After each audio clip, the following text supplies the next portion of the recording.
And it's 5, 4, 3, 2, 1. Hey everybody, it's time for Tell the Damn Story, the show that celebrates the trials and tribulations, the successes and failures of writing. And we talk about our experiences, hoping to smooth out your journey as a writer. I'm Chris Ryan, a hybrid author, and right here with us, as always, is legend, is, I would say, the Mount Rushmore of Mount Rushmores. Yeah, well, Every I'm throwing a face little weight, belongs to him. He's the one and only. He's written Batman to Archie to his own 1930s African-American soldier of fortune, Aaron Blackjack Day. He can only be one man, ladies and gentlemen, and we are talking about Alex Simmons. Here he is. Hey there, Chris. How you doing? Thank you, folks. No, keep down the applause, really. Save the trophies for later, right? No, Chris, thank you very much. By the way, folks, this is my buddy, co-host, and the father of one of my godchildren, Mr. Christopher Ryan, who is also a phenomenal teacher for some many years. So helping to bring more literary skills, talent, and awareness to young people, but also an author in his own right of a number of crime books, as well as science fiction and horror, and a bunch of other things, which you'll find out eventually. And also a publisher of a new form of reading material, an anthologine called Soul Scream, which has about 6 volumes to it now, Chris? The 6th one's being prepared as we speak. So 5 are available by Amazon. Amazon's plug there. And number 6 will be coming out soon. And also he has a book that you just published called... It's my first ever novelette, playing with forms, and it's called Ghosted. And it is available now for order, but it comes out officially on the 24th. There you go. So Chris, whatever he may say about me, folks, he is a man of many talents also. And today, yes, we have an amazing individual with us. And I say amazing for a few reasons. I'm sure Tom's a great guy. But anyway, he's an author. He's a reporter. He has probably many other talents that we're going to find out about while we're here. Mr. Tom Coffey. How are you doing, Tom? Yeah. I'm doing all right, guys. How are you? Doing well. Tom, if you don't mind, I'd like to give everybody your 2-paragraph bio on you, so we have some background, and then we could jump in. How's that sound? Clear your throat. Right. Tom Coffey grew up on Staten Island, where he attended Catholic schools. His first novel, The Serpent Club, was published in 1999 by Pocket Books. His second novel, Miami Twilight, came out 2 years later. In 2008, Toby Press printed Blood Alley, which also earned a starred review from Publishers Weekly. In 2015, the independent Oak Tree Press published Bright Morning Star. Tom graduated from the Newhouse School of Public Communications at Syracuse University and attended film school at the University of Southern California. After a long career in journalism that included stints at the Miami Herald, the Los Angeles Herald Examiner, and New York Newsday, Tom recently retired from the New York Times. He lives in Lower Manhattan with his wife and daughter. And that's a little bit we needed to know about Tom Coffey. So, Tom, yes, so Tom, right. Which came first, the chicken or the egg? Were you focused on journalism as a career goal? Did you get into journalism and were always a creative writer? How did that work for you? I was always interested in writing and in writing creatively. I guess maybe I could blame it all on my dad, he taught English, New York City public high schools for several decades. So both of my parents were very interested in books and in literature. There were always a lot of books around. My parents were always reading things. Sure. So I grew up as a big reader. So I was always interested in that. I also wanted to make a living. How decadent, right? Yeah. There's that whole practical thing. Journalism seemed very like a good way to do it, given what my interests were. And it was. When I grew up on Staten Island, I grew up in the 70s. And just seemed to me that being a journalist in New York City would be an interesting way to make a living. And for the most part, it was. Yes. What did you cover in New York City? I actually did a lot of work. I did mostly editing, both at the New York Newsday and the Times. And at New York Newsday, I was working on the news desk for local news. Mm-hmm. We did a lot of crime. This was the heyday. That was like late '80s and early '90s. We might recall the crack era, John Sure. Gotti, on and on and on. And then when I joined the Times, did a lot of sports, which also then, like devolves into crime sometimes. So, the brutality of it. It proved to be my background in doing a lot of police stuff. It proved to be pretty helpful sometimes. Oh yeah. I just want to roll back just for a second there. So when Chris asked the question about which came first, chicken or the egg, I'm just curious. So your family did mother, father, and everything, a lot of reading, and everything, and that obviously a natural for you. And then your credits indicate that you were writing about crime in an earlier part of your life. And I'm just wondering, was there always an interest in crime thrillers or mysteries or things like that as you were growing up? And was that sort of an organic flow, or was it something you just discovered or tripped over or decided to explore? Yeah, that's a good question. I'm trying to remember when I first really got interested in writing mysteries. I always liked mysteries when I was growing up. Loved the Sherlock Holmes stories, and so read a lot of that. My parents were interested in that too. My mom especially. My mom really liked mysteries, and so I read a lot of that, and it just became organic. Since I had that background I did some crime reporting in the early '80s when I worked at the Miami Herald in Broward County. So I guess you have that background and you have that interest. It is a kind of an organic way of getting into it. When I got interested in writing books, and that I started really thinking about that probably in the '90s was when I first started writing. My first book was called The Serpent Club, and I wrote that on and off for much of the '90s.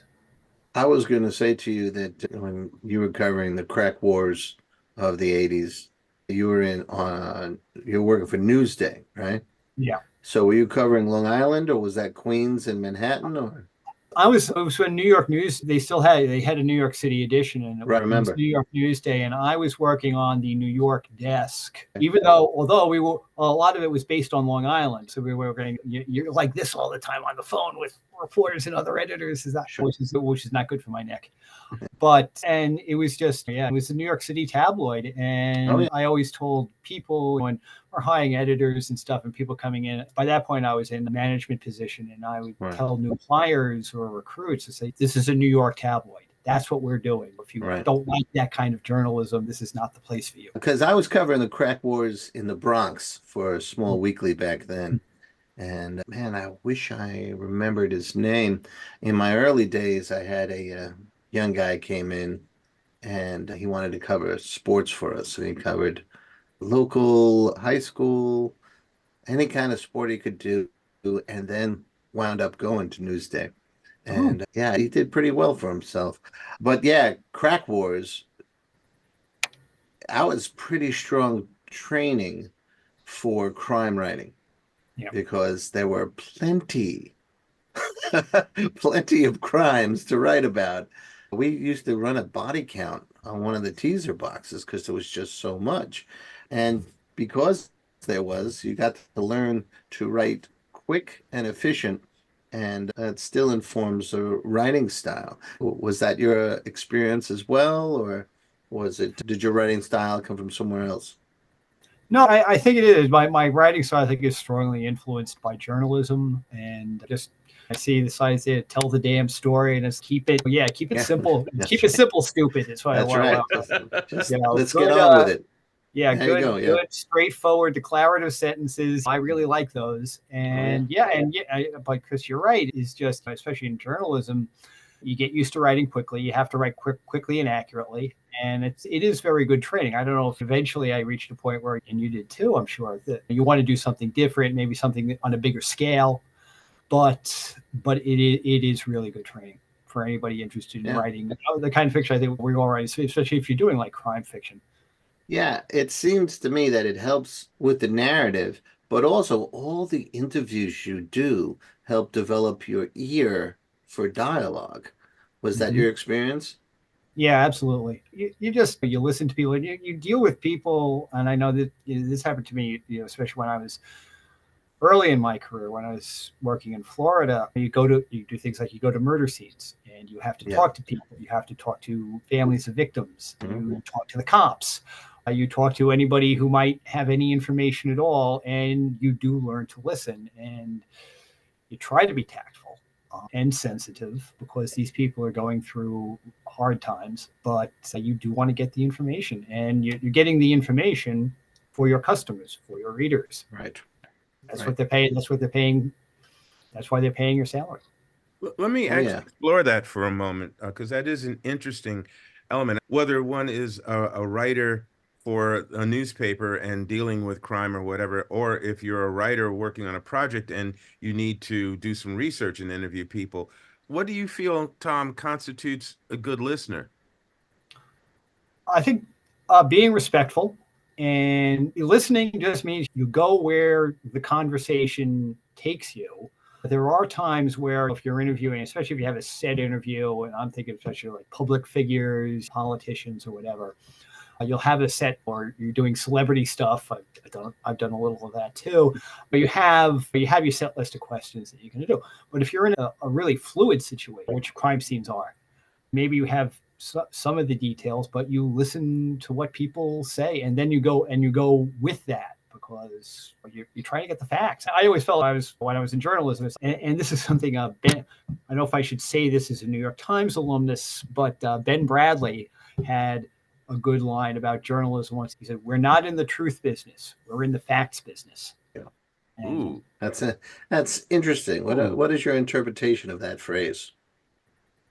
I think a lot of times in art, in books and things, you want for a meaning, a truth, universal truth. I mean, newspapers is you're giving people information so that they can make up their own minds. You want to give people accurate information so that they can reach informed decisions. To me, that's practicing journalism at its best, and it's gotten a lot harder to do that over the years, man. wow. Yeah, no argument there. No argument there. We'll just skip over that part for now. You spent time in Florida, California, New York. I would imagine very different. You must have a huge cachet of characters and personalities that you've acquired over the years. Which place would you say was most colorful? I would go back. I would actually go back to, I grew up on Staten Island. Sure. And I know one of my sisters, who now she's lived in Connecticut for a long time, and they had to move to Tennessee for job reasons. She and her husband are moving back to Connecticut. But she likes going back to Staten Island someday. She says, the people here are so colorful. And yeah, they are. It was like when people like Pete Davidson goes to Staten Island, and you get they're the most colorful people I've ever. Yeah, for me, it was the smaller the neighborhood, the more colorful the people. I did some time in Manhattan as well. Sounds like a prison sentence. Yeah, I was just thinking that. But it's a current City Hall or whatever is a completely different animal. And the people carry themselves different than if you're going into the Castle Hill section of the Bronx or the Soundview section or the Throgs Neck, much like Staten Island neighborhood, or I would imagine a small Florida neighborhood or a California neighborhood that is not the red carpet. It's really fascinating how many worlds there are within worlds. And do you tend to write from one kind of world more than the other, or do you skip around according to the requirements of the story? And we're talking your fiction now. Yeah, that's another good question. One thing I do try to do in my books, and I hope I've accomplished this, and I think crime fiction gives you an opportunity to do this, is to try to have a real cross section of society.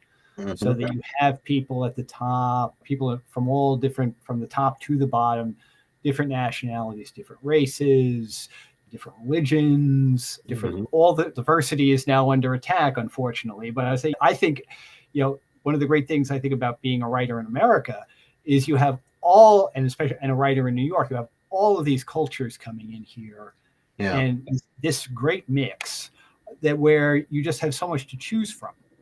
And I like getting that kind of a mix into my stories. Did you find it interesting? Because again, fiction influences facts and vice versa. Did you find it challenging in any way, shape, or form when you were in, let's say, Florida, and you would go to, or I mean, assuming you're covering stories in Florida, when you found yourself mixing with different groups or cultural groups or racial groups or whatever to get the stories or deal with stories from those cultures, did you find it more challenging than under, shall we say, circumstances where the culture or the race was not a factor? Well, I was a lot younger then, and I think at that point in my life, it was I'd go into a situation where there were people who are like, not white, not Christian like me, older, Florida, a lot of old people. I was in my 20s, and so they are very different from me. And I think at first it could feel a little weird. I always found you go in and again, you're respectful to people. You just ask questions. I'm just trying to find information here. And I got more comfortable at it. And it was also just a great learning experience for me of just going into places that were out of my comfort zone. And learning how to deal with it. And I think it made me grow. I would like to think it made me grow as a person. Others may disagree. I don't know. What do they know? Your first book came out in the 90s, correct? Right.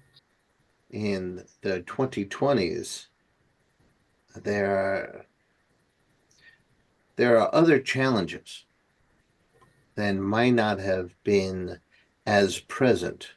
I found someone who was doing a reading of one of my works, and it's a New York City based story. And there was an Indian character who ran a stationery store. And the guy East Indian, seemed you mean? East Indian as opposed to Native American? Oh, Yeah. yeah. And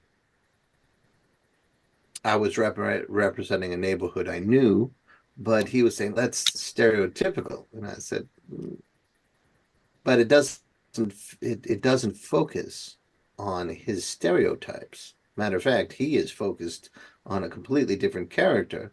And does that truth about New York City is that not allowed anymore? And it stopped the guy cold. He was like, what do you mean? I said, there are stores like that in New York City, and it adds to the flavor of New York City. And he moved on, but it seemed like it left him troubled. That and I was like, it's if I was making the character a cartoon character, if there was a lack of respect in that, but because something is that happens too much, if you're true to the character, I think. But it was it made me stop and think, just like writing Alex's Blackjack story. There was that conversation about who gets to write what character.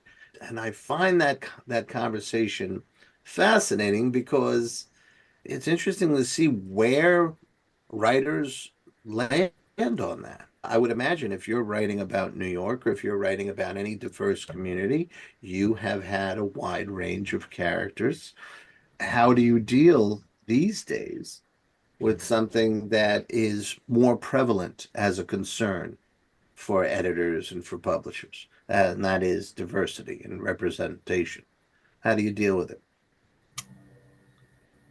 That's a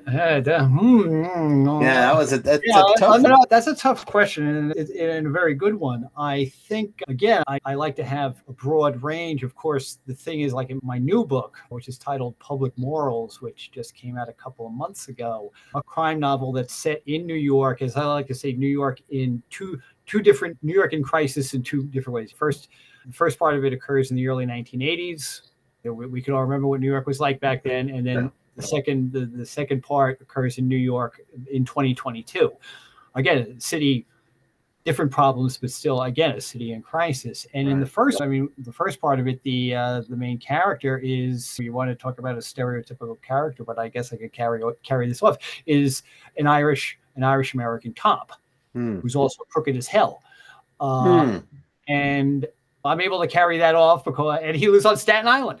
So Damn. I'm able to carry that off because I grew up with that. And then in the second part of the story, New York, much more recent New York, there is a much wider ethnic, racial range. And again, I didn't get any pushback on, oh my God, these are stereotypical characters. And I was consciously casting a much broader net, also because the city in 2022 was a lot different from what it was in 1982. Yeah. Certainly when you can't write New York in 2022, or I think write crime fiction about New York in 2022 and have everybody be like a lot of Irish and Italian American cops, you got to go wider. Yeah.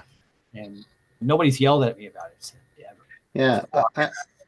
I find the through line, especially with New York, is that everybody is working, a little tired, or very tired. in a rush. They're all in a rush. And there's this great, a buddy of mine once said that he was a Long Island guy and he came in to live. We shared an apartment in the Bronx, so he met all my friends. He says, Bronx people are the most unself-conscious people I've ever met. And I think that's true in a lot of parts of New York City. Good souls, but very comfortable. And if you show that and show the respect, the Indian store owner that a guy raised a question about was someone that I probably for 3 to 5 times a week I was in that store. So I felt very comfortable writing it. And it was very interesting to see them question whether I had a right to write that character. I think, again, it's the pendulum swinging, because for the past few minutes, the conversation has used the phrase, you can't do this, you can't do that. And I agree with you in that if you are trying to be true to the world that you're representing, in this case, New York City, and certain communities in New York City, there are certain things you will see or not see in those communities on a day-to-day basis. But that doesn't mean that certain producers of certain shows, television shows, won't have their stories written and filmed in such a way that an area that we know is far more diverse and has a much more rainbow view of the world, or shows that, doesn't show that in the episodes for multiple seasons. So I think, again, it depends on the integrity of the creator at that time, and I think the intention of that creator at that time. And I want to, I would celebrate anybody who's writing, an honest, truthful depiction of a world that they have spent some time with, such as Chris going in and out of that store. He's not hanging with the dude. He doesn't get invited over every Thursday night for dinner. But he knows this man exists. He has that person's voice and mannerisms in his consciousness. And so he feels he can give a representation of that individual to that extent in that aspect of the world. I just noticed that we've explored your journalism world quite a bit, and then every now and then there's a reference to your books. And I want to go back to that for a moment, because Chris mentioned that 1999 was your first book. And Chris, what was the title of that one? Hold on. We have it in front of it, but I like looking at Tom's face. It's right here. The first one was The Serpent Club, and that was 99. Miami Twilight was the second novel, and then that came out 2 years later. 2008 was Blood Alley. Right, and that's one I want to particularly ask you about. There was 2015 was Bright Morning Star, and you have one that came out just a couple of months ago called Public Morals, and it's the first book in a trilogy. I signed a 3-book deal shortly before I retired from the Times. Yeah, it all worked. Retired from the Times so you can write your novels. I'd like to say I planned it that way, but it was sheer dumb luck. That's wonderful. That's wonderful. Let me jump back in time a bit. Blood Alley. When I read the bio and the synopsis of the book, my imagination went in a couple of different ways. And maybe we'll talk about that. But what I did want to focus on is the backdrop of that story and the historical aspect that you spun it off of or wrapped it up in. Can you just talk about that a little bit? Yeah, it's described Blood Alley, and I could give it a 2-word synopsis: Chinatown East, if you remember the movie. Mhm. Oh, everybody, go watch Chinatown. Come back. Yeah, and the idea, and actually, I got to say, the idea for it, I got from my parents. Told me the story, that the backdrop of it, and that Blood Alley takes place in New York City right after World War II. Mhm. The protagonist is a rewrite guy for a hard-boiled New York City tabloid, Mhm. and he stumbles upon a crime that was where the cops, New York cops in the 1940s, they find a black man at the scene of the crime. They immediately say he did it. The reporter is no way, and complications ensue. It gets into details of the development of New York City right after World War II, tearing down the Third Avenue L, building the United Nations complex. The fact that you had all these returning veterans coming in, and there's a housing crisis in this country right now. There's a housing crisis in this country right after World War II. All these guys were coming back. There was no place to put them. They hadn't built any houses during the Depression or World War II. And so it all gets into this mix. And there's, of course, a crime at the heart, a murder at the heart of the story. Yeah, excellent. Yeah, and what I find fascinating in it is, I say this sometimes to my students, and I know Chris has over the decades too, is that you don't always have to make up everything out of fantasy and air and fabric, false fabric, that sometimes you can build a wonderful plot or come up with a wonderful story idea based on actual occurrences. And in this case, you took a lot of real facts and happenstances and wove it as a backdrop and possibly somewhat of a motivation for the fictional material that occurs within this story. How long did it take you to write that? And anything you want to share about that process? Yeah, it took me several years. And part of it was, first of all, doing the research. And of course, I think you guys might agree with me on this. Like, research is fun and writing isn't. Yeah, yeah.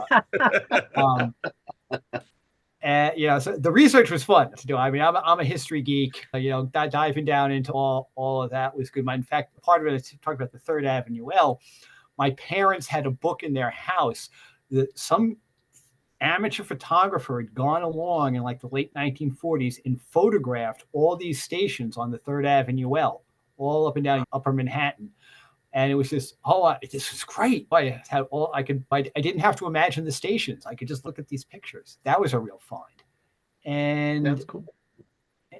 And just going at it, but also during the aughts, my daughter was really little, so that took up a lot of my time.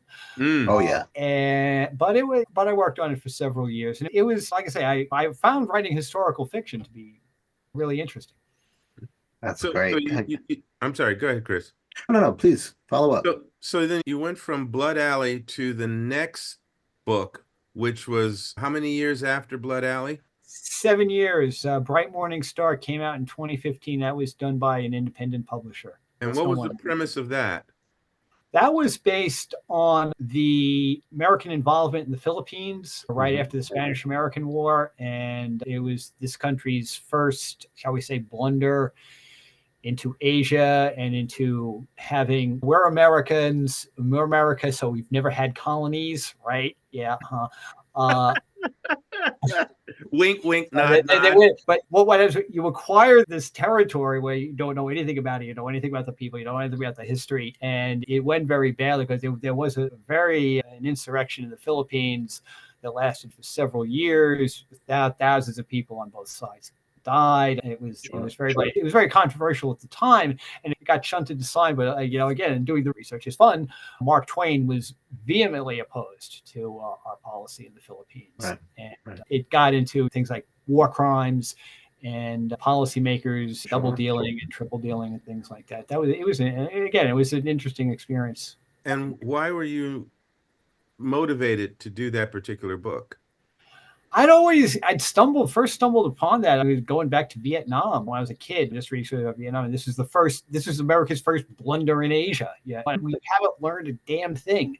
It was the first way. It went badly. We kept going in there, and it kept going badly. And of course, the backdrop then, of course, with the invasion of Iraq, which went badly.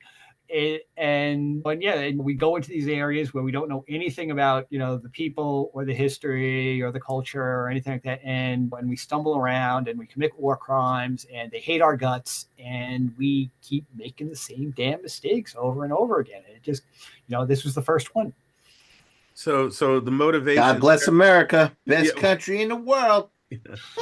We mean was my father always used to tell me, he said, the road to hell is paved with good intentions. Yeah. Oh God, I remember that one. Yeah. Yeah. And the key to our moving forward is to own our mistakes and figure out how to go forward from there. Actually, to learn from them would be a good move too. Learning you, from your mistakes. You are is the optimist. You are the yeah. optimist. Hey, I gotta try. I gotta try. So Again, go ahead, Chris. Go. Go. No. You Okay. sure? I just want to say that again, looking at, and this is again for our audience, looking at where ideas and the motivation to pursue stories, and hopefully finding out that research is fun, where these things come from. And in your case, some of this is coming from really very much who you are and what you were into and what you enjoyed or loved or were curious about. And I think that's great, because to go from a crime drama and a murder mystery to this second piece that we just spoke about, where there's more of a look at historical aspects and public policies and governmental actions and things like that.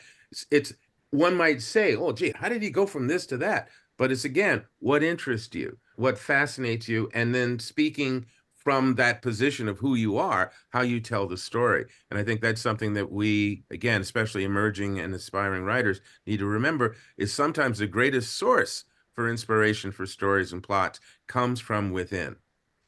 That's all I wanted to say. So go ahead, Chris. What I wanted to do was move us up to your current publication, Public Morals. Can you give us a little background about that? We'll have a couple more questions, but we really want to talk about Public Morals.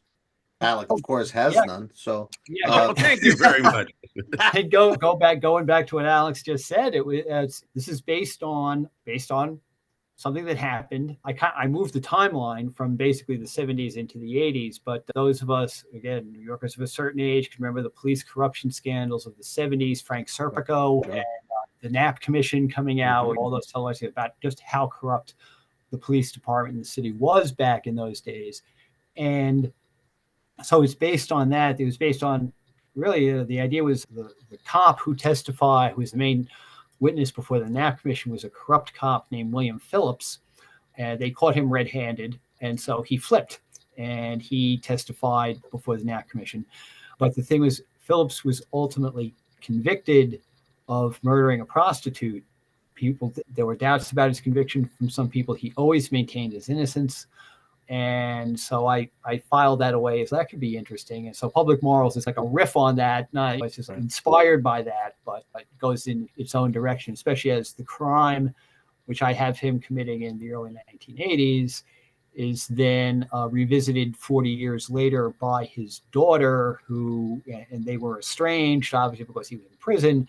And she is a documentary filmmaker, and she comes across this, and she gets roped into taking another look at the crime that her father went to prison for. Man, that is a fantastic twist, to have the daughter looking into the father's past for this documentary. That is very interesting. And not to prove him innocent, because that sometimes is the trope. It's the offspring always felt their father or whomever was innocent, so now they're going to take advantage of this opportunity to prove it. She, on the other hand, I don't even like the guy. Her producing partner is just, hey, this is just a great story. This is just a great deal. He doesn't care if the guy's guilty or innocent or not. And the guy's been convicted and is sentenced to prison. And he was an unfaithful husband. He was a good father on those rare occasions when he was around, but he had mistresses, and he's not. I tried to portray him as a charismatic but not sympathetic. Right. Not sympathetic. So is the father or the daughter the protagonist? In the first part of the book in the 80s, the father is, and then in the second part of the book, in the 2020s, the daughter is. So you have it is a part one, part two. There is a clear delineation, and then like I said, this is a trilogy. Actually, the daughter picks up the torch, if you will. She is actually the main character in the trilogy for the next two books. Let's talk about the challenges of doing this book. One of creating the two timelines, right? Writing in the 80s and then writing more recently. How much research did you have to do? And then I have a second question to follow up about that. There was a fair amount of research. I don't want to rely on my memory at this point in my life. That's a good bit of advice for writers. Yeah. So I went back and looked at a couple of books that had been written about that time, about nonfiction, and that book, I didn't know that. That was always good to come. So I did that, and I Part one, and looked at some of the journalism at that point, because since I did work at the New York Times, I have access to all their archives and stuff. I am a subscriber. Wonderful. What a gold mine. Yeah, what a gold mine. It's so much easier. It's so much easier now. That pops up on your computer. I didn't have to go to the morgue, as we always call it. That's right. Yeah, big old musty bound versions. Yeah. Those yellowing clips, the paper would crumble in your hands. Yeah. But now the experience of the second part of the book must have been different. Yeah, because she's looking at it, and that also just gets into thinking about character, and thinking about her and how she's going to respond to everything that's going on as she uncovers more and more information and gets deeper and deeper into this thing. And that is, don't really have to do research on that, but you do have to then really think about your characters. And when you want them to be true, you want them to be true to themselves. You don't want to I thought the story was going to go like this, but if the characters are going like that, you got to go with them. It's like having kids. Oh, yeah.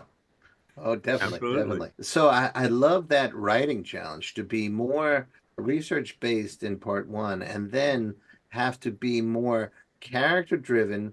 And sure, she's reflecting on the first part of the book, how you presented that research. But then seems to me that there would be a double challenge. One, to complete the arc of that book, her reflecting on her father's reality versus the way she had seen him.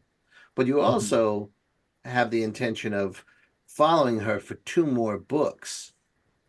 Now that's interesting, because you have 2 sacred laws of fiction writers. Tell the damn story, serve the characters for this story, but then in the back of your head, there's a longer story to tell. How did you maneuver all of that?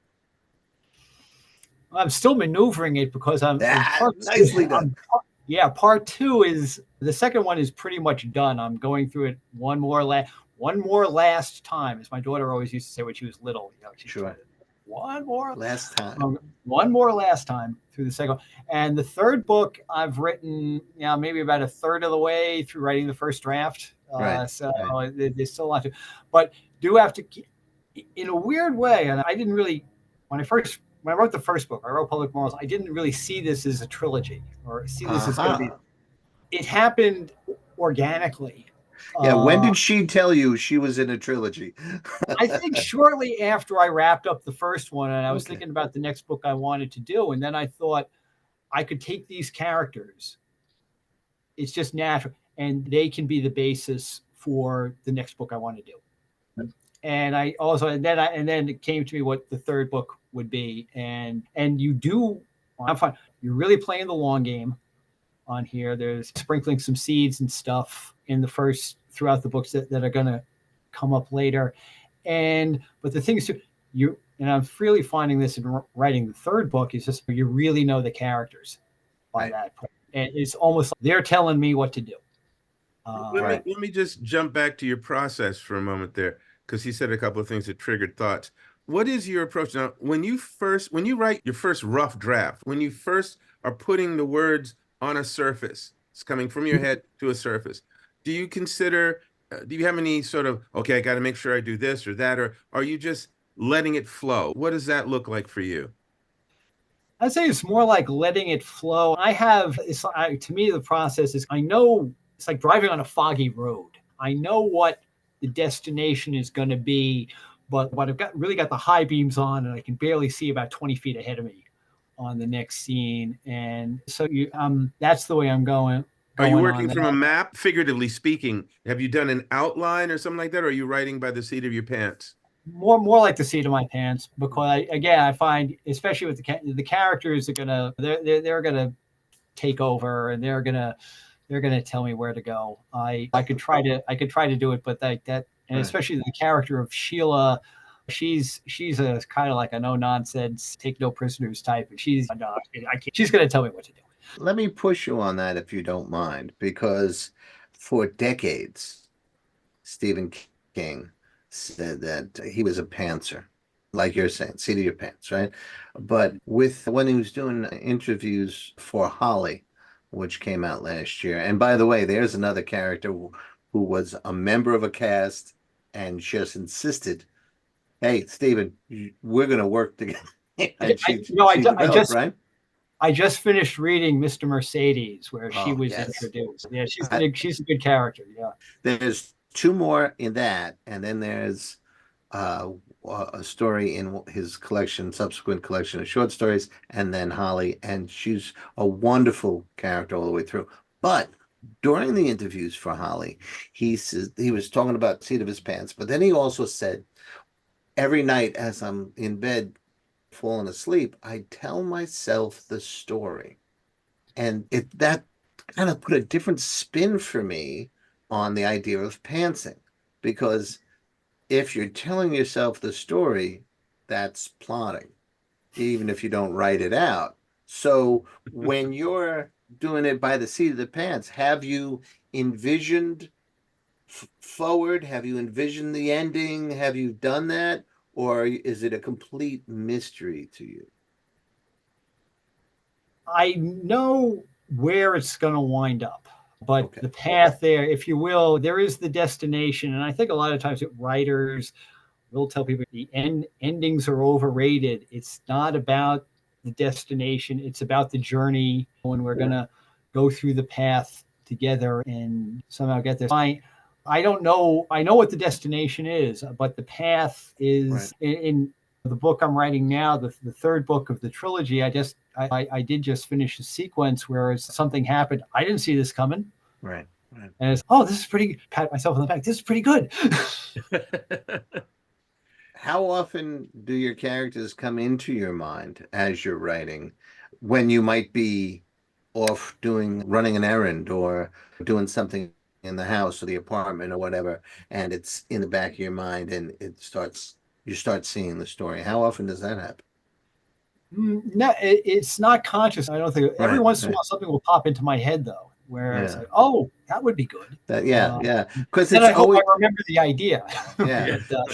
Joe R. Lansdale has said to us that tries to stop in the middle of a scene, and then whatever he's not sure of is working in the back room as he's going out for a burger or whatever, and that kind of stuff. And I don't think it's something that you can say enough to emerging writers, aspiring writers, that trust the process, trust that your mind is working on it. Sometimes when you're having a trouble with a scene, the best thing to do is go and vacuum or take a walk or go for a run, as you did, and see how it develops when you're away for a little bit. Disagree? How do you handle that? Let me jump back just again to get a little bit more of the vision of your process.